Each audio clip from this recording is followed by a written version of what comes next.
இன்னைக்கு நான் ஃபஸ்ட் டைமாக முட்டை மிட்டாய் ட்ரை பண்ணேன். இது வரைக்கும் நான் இது டேஸ்ட் பண்ணது கூட இல்லை. ஆனால் நிறைய வீடியோஸ் பார்த்ததாலேயே என்னமோ இதை செய்யணும்னு ஆசை வந்துடுச்சு. ஃபஸ்ட்டு கோவா பண்ணுறதுக்கு 1 லிட்டர் பால் 1 மணி நேரம் பொறுமையாக கிண்டுனா நல்லா திக்கான கோவா ரெடி.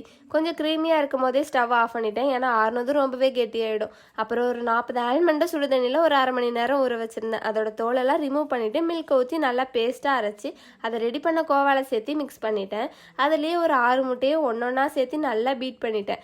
அப்புறம் ஒரு கப் சுகரு, 1/4 கப் நெய், வாசனைக்கு ஏலக்காய் சீட்ஸ் எல்லாம் போட்டுட்டு ஸ்டவ்வில் வச்சு கிண்டிக்கிட்டே இருந்தால் ஃபஸ்ட்டு லிக்யூடாக இருந்தது, ஆனால் 5 மினிட்ஸ்லேயே நல்லா கெட்டியாயிடுச்சு. அப்புறம் அதை கீத்தடோட ட்ரேயில் ஊற்றிட்டு ப்ரீ ஹீட் பண்ண ஓவனில் 160 டிகிரி செல்சியஸ்க்கு 40 மினிட்ஸ் வச்சுட்டு எடுத்தால் நல்லா கோல்டன் ப்ரௌன் கலரில் சூப்பராக ரெடி ஆகிடுச்சு. நல்லா சாஃப்டாகவும் கொஞ்சம் ஜூஸியாகவும் இருந்தது. எக்ஸ்மெல் இருக்கும்னு நினச்சா, ஆனால் கொஞ்சம் கூட இல்லை. ஏதோ பால்கோவா சாப்பிட்ட மாதிரி தான் இருந்தது, ஆனால் வாயில் வச்ச உடனே அப்படியே மெல்ட் ஆகிடுச்சு. எனக்கு இதோட டேஸ்ட் ரொம்பவே பிடிச்சிருந்தது. நீங்களும் கண்டிப்பாக ட்ரை பண்ணி பாருங்கள். அவ்வளோதான், சூப்பராக செஞ்சாச்சு, ஹாப்பியாக சாப்பிட்டாச்சு.